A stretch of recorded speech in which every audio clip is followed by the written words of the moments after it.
Hello there, my name is Ridwan Whitehead. I'm a doctoral researcher at the University of Oulu. My work focuses on collaborative learning and the challenges students face while working together.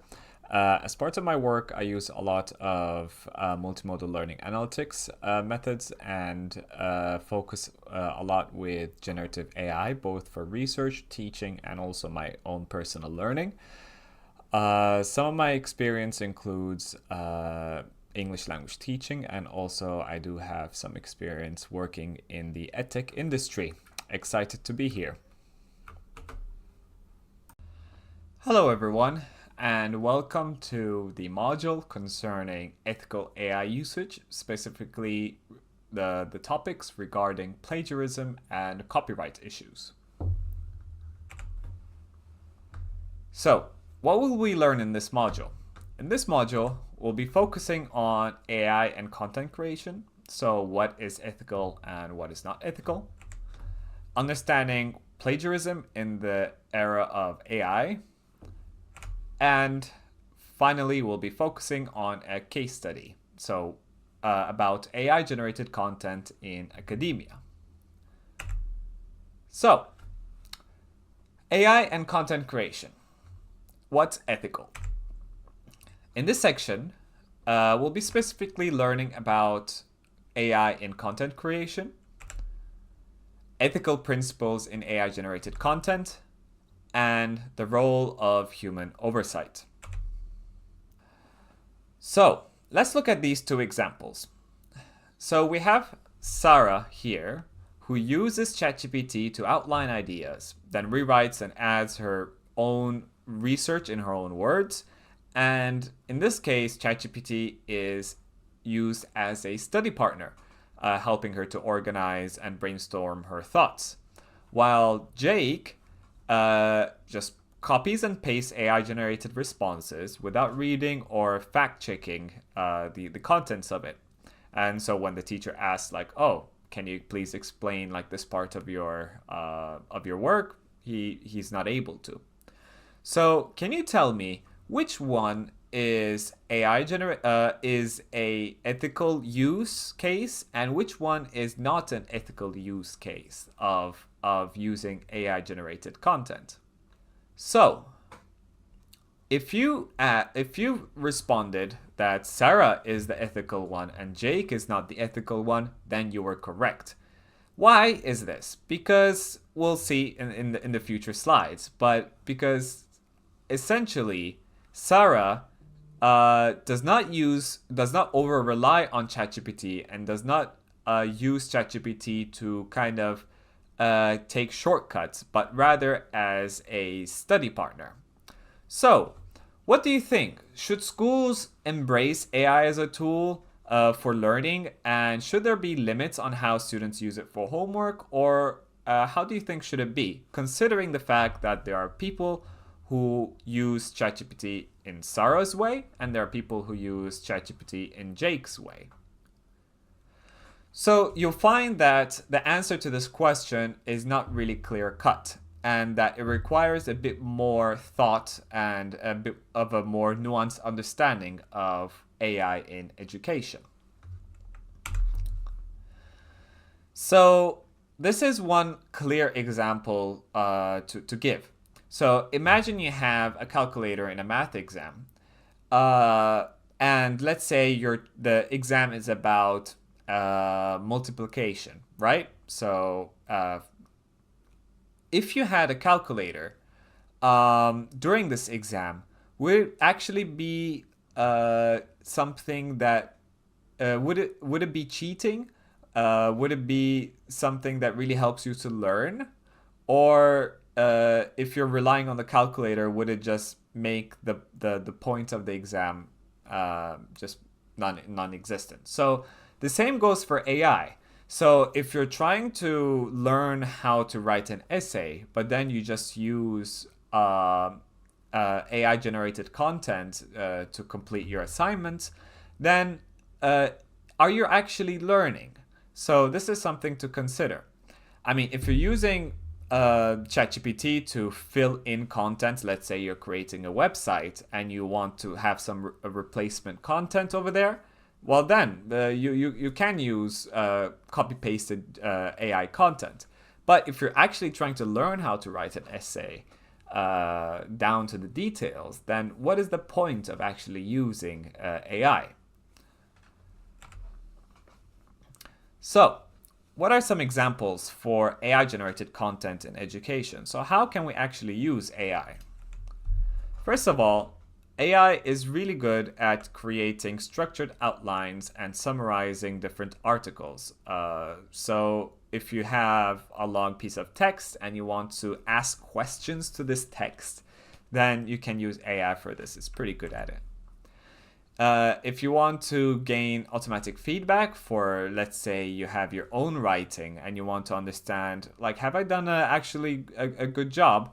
Then, well, AI is pretty useful for that. Of course, it does not replace the teacher, but it can give you some good insights on what you should focus on.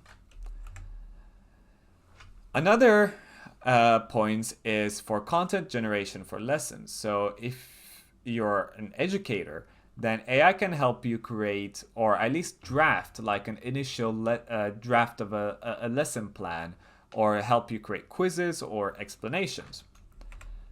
And finally, it can also help students with any questions they have. So let's say a student wants, it's a possibility to ask endless questions about a topic. So if you have an inquisitive mind, you could use ChatGPT or any AI bot to ask questions about a topic you do not really understand, and you can have it explain it in many different ways. But then, what makes AI use ethical in learning? So first and foremost, AI should assist learning. It should not replace your critical thinking. Because essentially, if you're creating something, you want it to represent you. You do not want it to represent the AI, right? So in that sense, AI is a helper for you to achieve your own goals. Okay. Next, understanding over copying. So you should focus on understanding content, not just copying content. Because if the goal is to learn about a certain concept, then you should be using ChatGPT to help you to learn about this content rather than just having it generate some generic output for you, which you use, and it does not really make sense to contribute to your own understanding of it. And next, transparency. So you should always be transparent in acknowledging the role of AI. So if a teacher asks you, like, hey, how did you do this? Or like, how did you complete your homework or your assignment?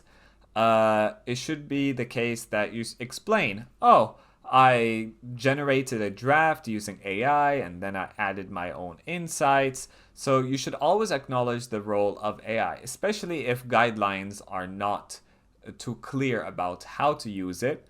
Honesty is always the best policy.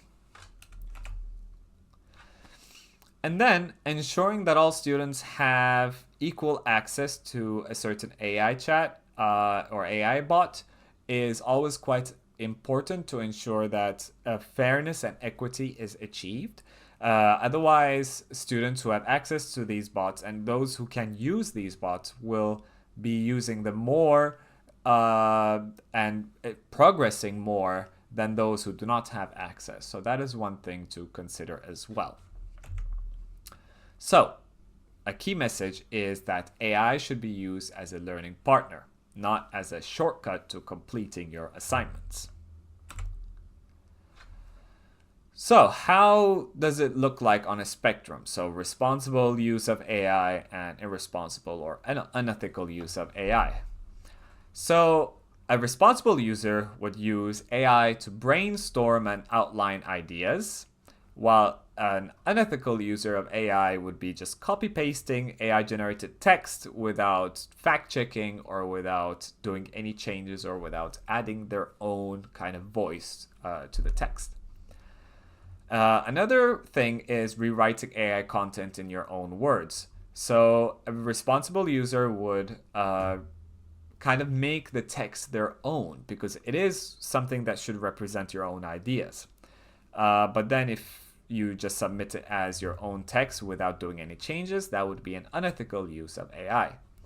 A responsible use would include fact-checking. So AI can and does make mistakes in regards to the information it provides. So you should always double check the responses before actually using them.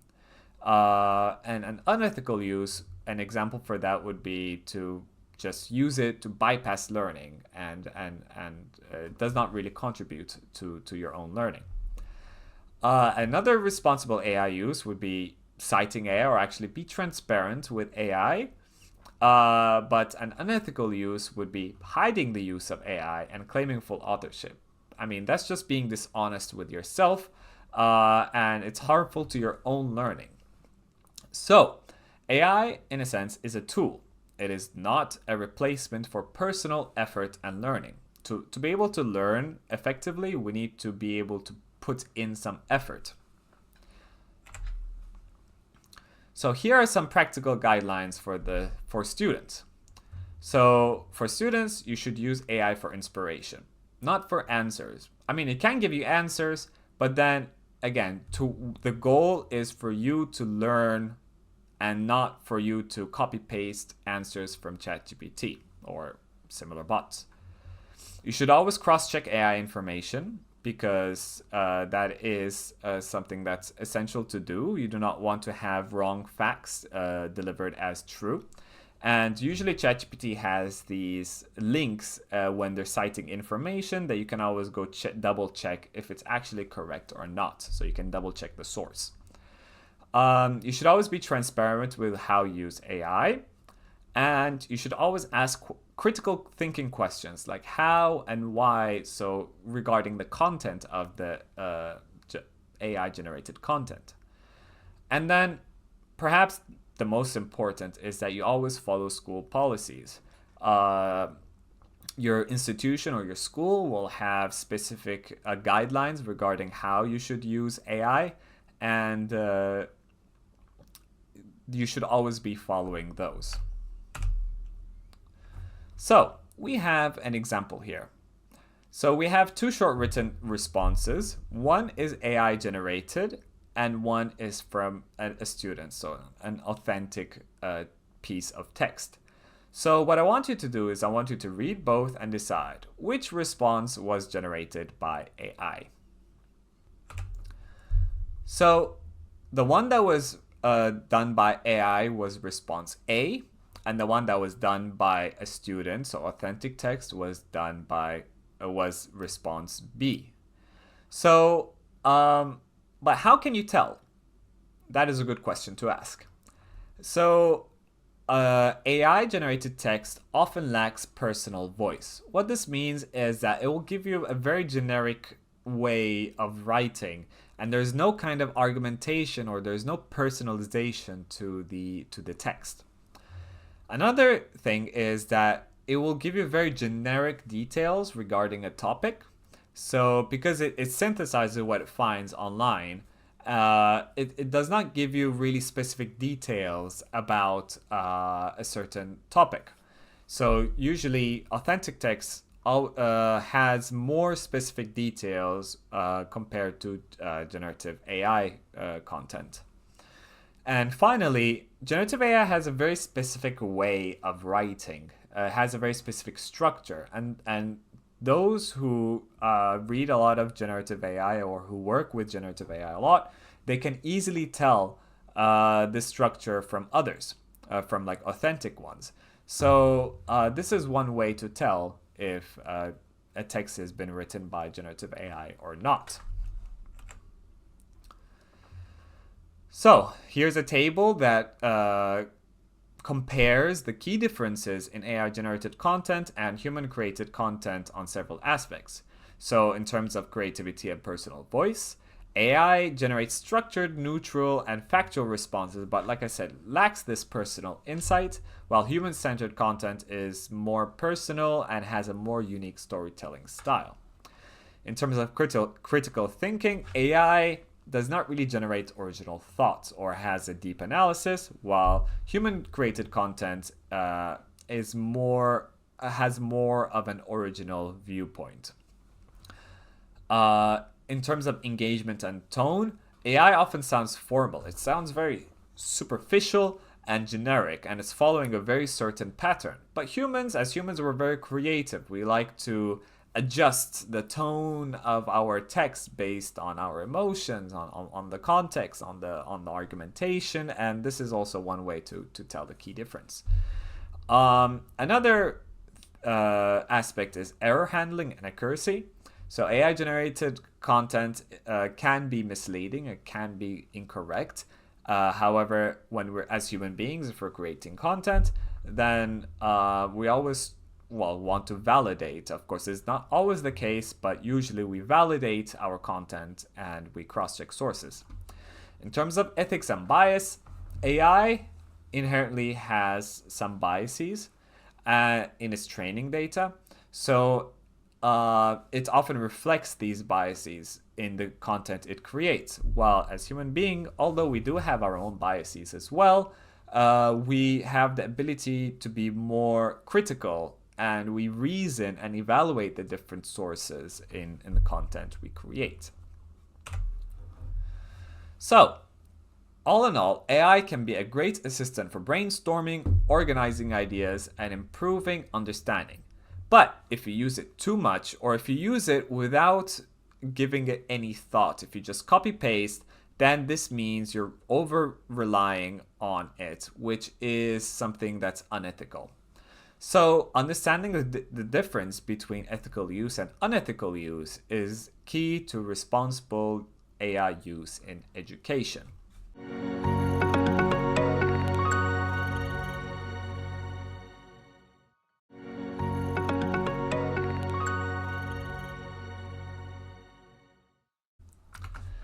In the following section, we'll be talking about understanding plagiarism in the era of AI.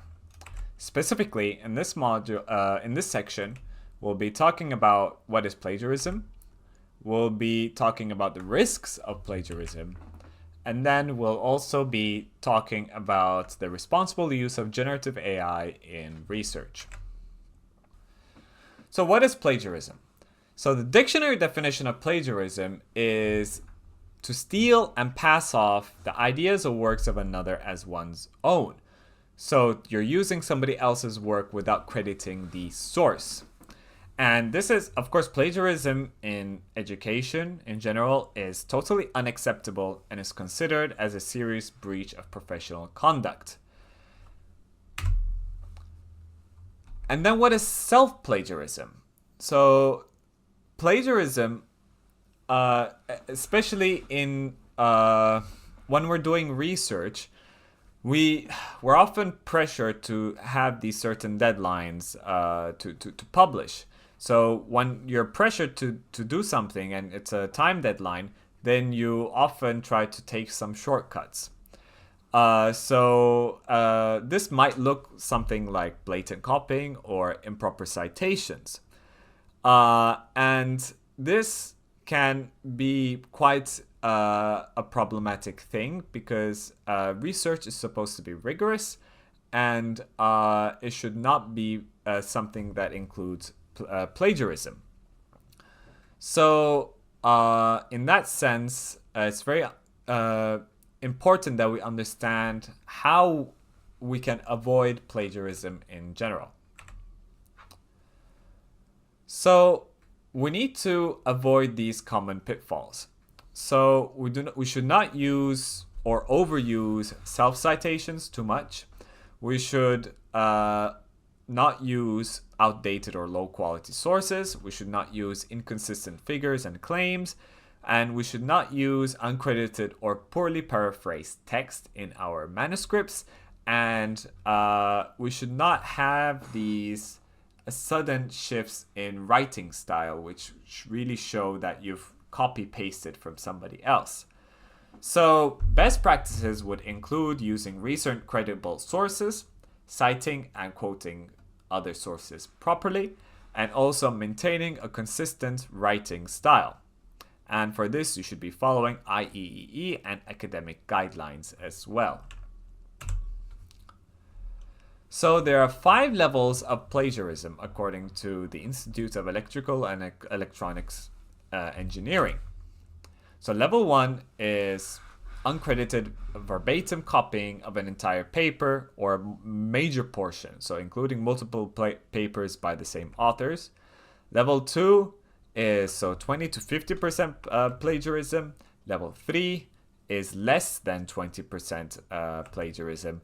Level 4 is some level of plagiarism, so some level of uncredited or improper paraphrasing of pages and paragraphs. And level 5 is where you credit properly, but the format is not really done well, so it's not quite clear the difference between your citations and your own words. So here are some recommendations. So you should remain ultimately responsible for scientific output. So whether citing other people's work or whether you're using AI generated content, in the end, it's your name that goes upon the author list, and you are the one who is responsible for scientific output. So you should always consider that. You should use generative AI transparently. So often journals will require that you disclose how generative AI was used.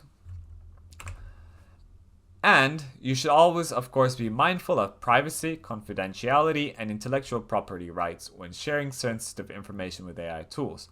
So you should not be uploading sensitive information of like participants to AI without taking proper precautions.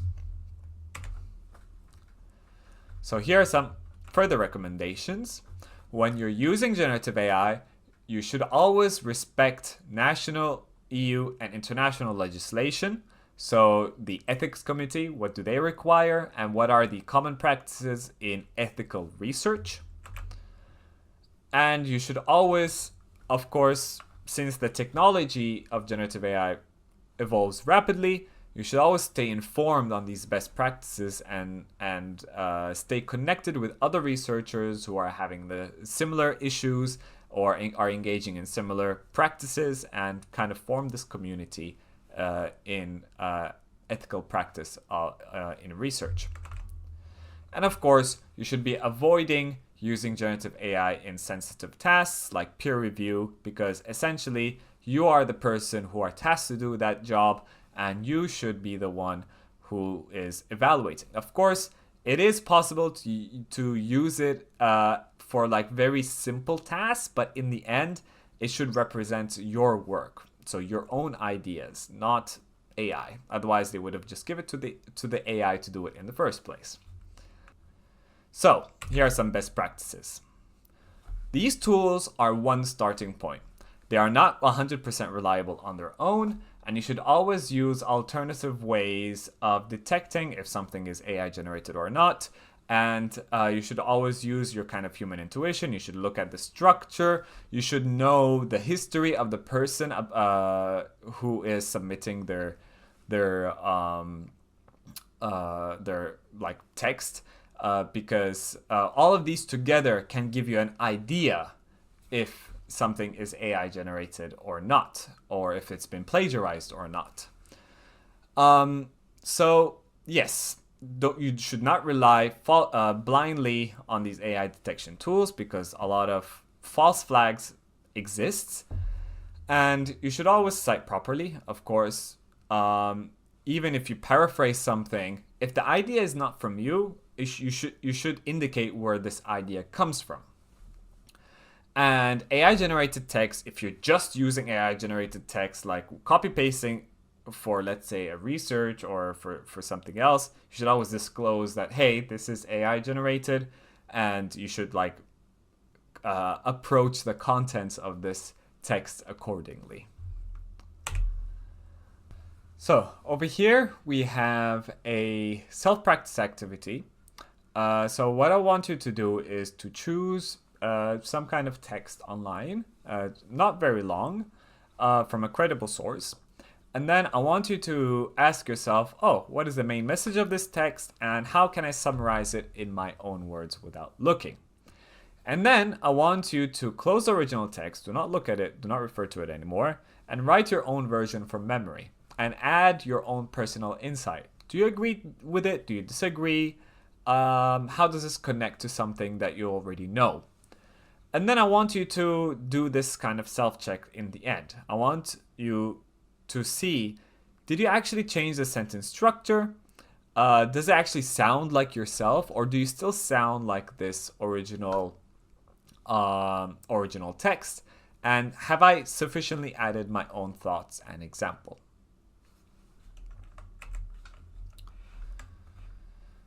And then I want you to do step 3, which is to compare and improve. So compare your version with the original text. And then I want you to highlight any phrases that look too similar and adjust those parts to make them more unique. And then you can use a quick plagiarism self-check. Can you say that your own version of the text is at least 80% different in wording? And does the text actually sound like you, or does it not? And did you actually add your own insights? So the key takeaway from this activity would be that, well, paraphrasing is about understanding, not just changing words. And adding these personal insights make your writing much, much more stronger. And of course, self-reflection helps improve originality and academic integrity. So kind of checking on yourself, did I actually understand this concept? So in the end, AI is a very powerful tool, but you are the master. So you should use AI to enhance your creativity and knowledge, never to replace ethical and academic professional practices.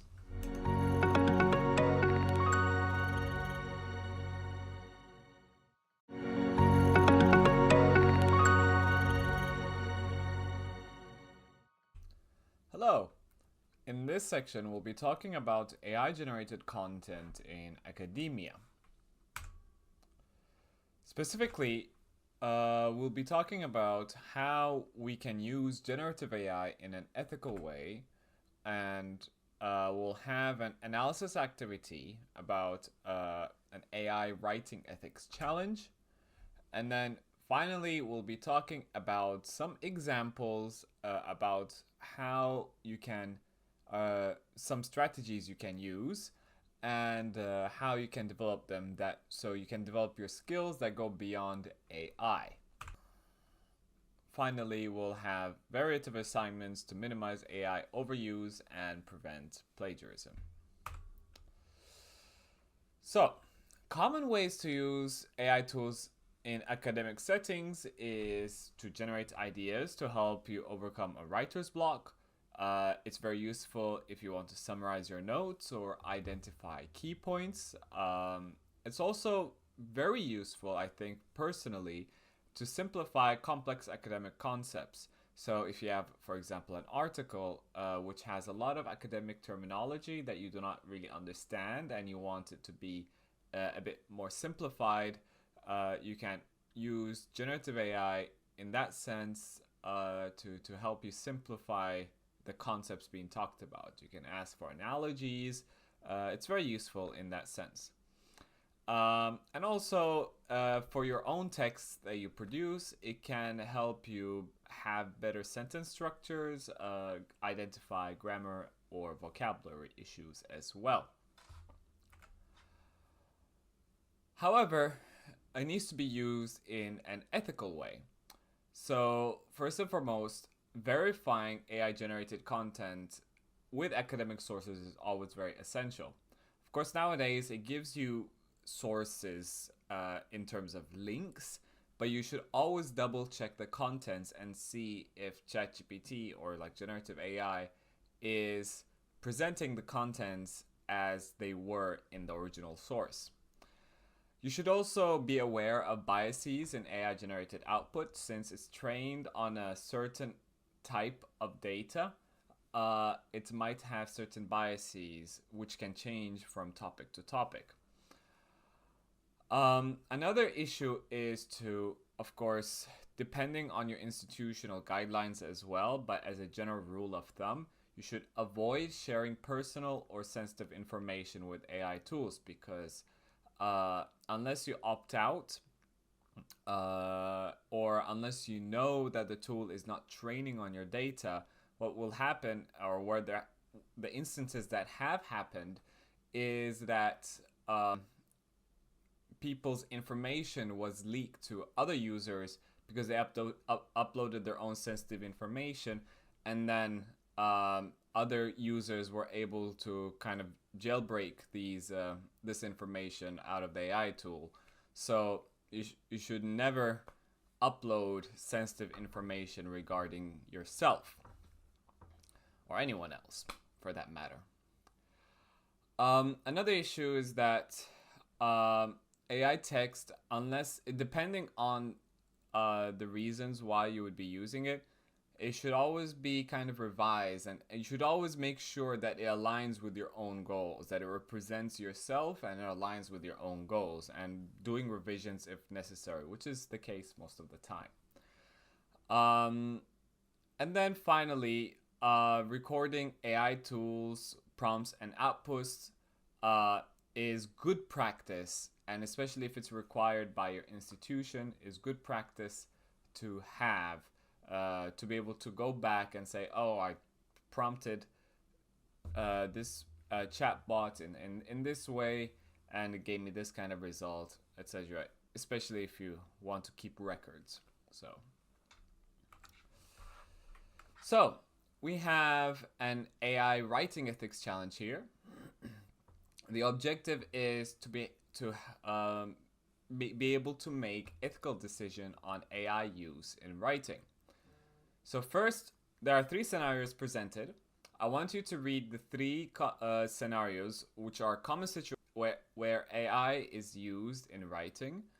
And then I want you to choose whether each action is ethical, unethical, or if it depends on the context. And then I want you to be able to justify your choice as well. So, if you said for scenario 1, where the student brainstorms ideas with the generative AI and writes an essay independently, and if you answered ethical for that, then you were correct, because you're using it to stimulate your own thoughts. You're not using it to copy paste answers, and this is the right way, or the ethical way, to use generative AI. And for scenario 2, where you're just directly copy pasting from generative AI, and if you said that it was unethical, then you are correct, because it is not conducive to learning to just copy paste from generative AI, and it does not help you understand the concept, and especially if it's not expected by your instructors or by the place where you're submitting your piece of text, it is not ethical. An AI edited personal essay, so if you are refining grammar, structure, how the sentences sound, like a writing assistant, then that is ethical use. However, if you are making up things and you're to be able to show them as your own, then that is unethical use. So I hope this makes it a bit clear, the differences between the different ways you can use generative AI. So now I want to talk about some essential skills that help you go beyond AI, and how would we actually go about developing them. So, for example, critical thinking and problem solving are very important skills to have, because it is essential to be able to analyze the output AI gives. And some development strategies for this would be, for example, practice decision-making exercises, or engaging in logic-based games and puzzles, or learning to be able to question AI outputs. So asking questions like, oh, is this actually correct?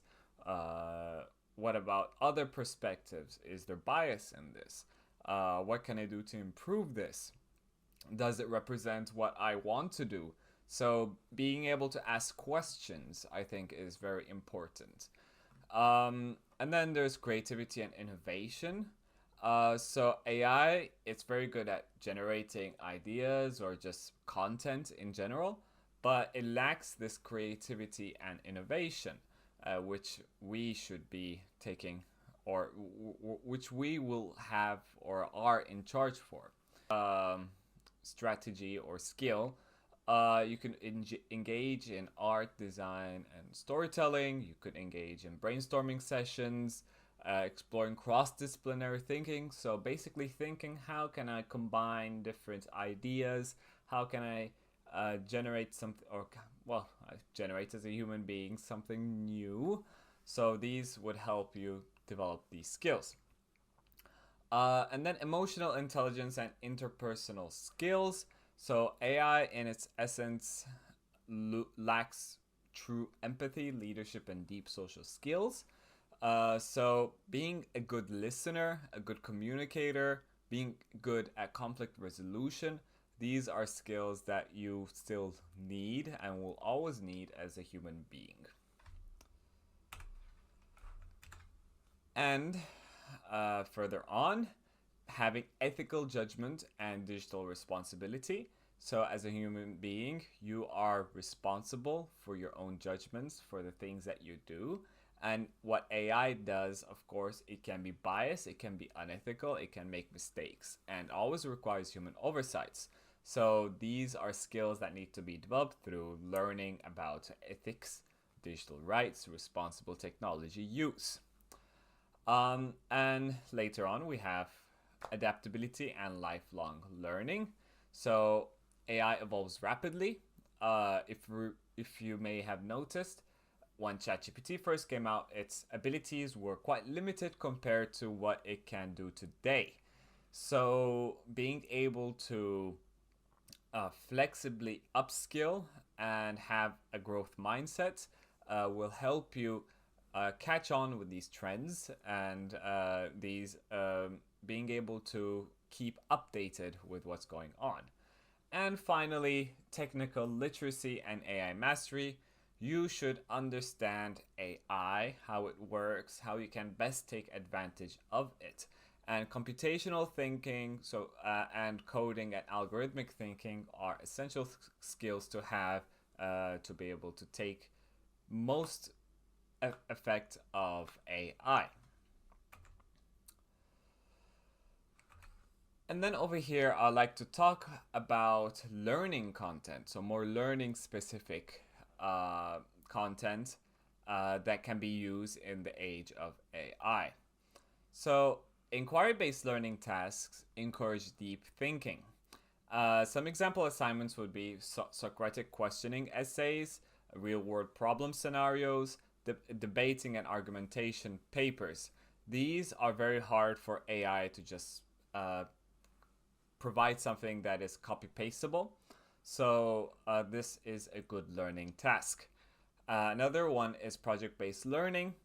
So this could include stuff like personalized research projects or creating like a digital portfolio, DIY experiments. So these are things that you have to produce and are not like just text-based and also require a line of thinking. It requires a process.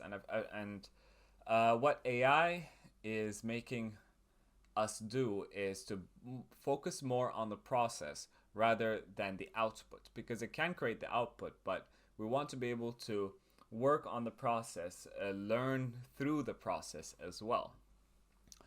And then, of course, performance-based assessments, so like live presentations or artistic creative expressions or role-playing simulations. Well, you cannot have AI. Well, you could technically if you wanted, but you could have these in person, or you could have some certain requirements, and these would not make it so that AI does everything. And for more examples, reflective and personal writing. So stuff like learning journals or learning diaries, personal growth plans, or letters to the future. These are excellent activities.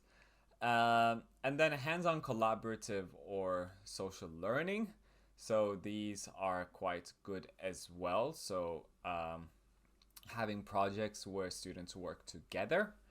And finally, problem-based and case study learning. So you have a case study, which these are all, of course, similar to like problem-based or inquiry-based learning.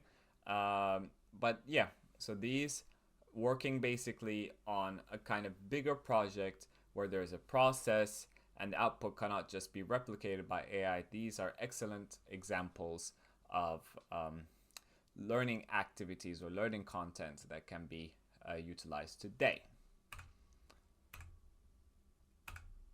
And then, as a conclusion, AI is a very powerful assistant, but as human beings, we bring about the creativity, the critical thinking, and the lived experiences that AI cannot replicate. So by designing these variative, process-driven, and interactive assignments, we ensure that the students develop real-world problem-solving skills, which is very much essential today. We ensure that we enhance originality and personal voice in the work, because as human beings, we like to take shortcuts. So if something can be done by AI, then we'll have AI do it for us. But if it's a more bigger project and there's a learning process, then people will prefer to use their own voice or their own effort. And then using AI as a support tool rather than a shortcut for learning. That is always essential as well.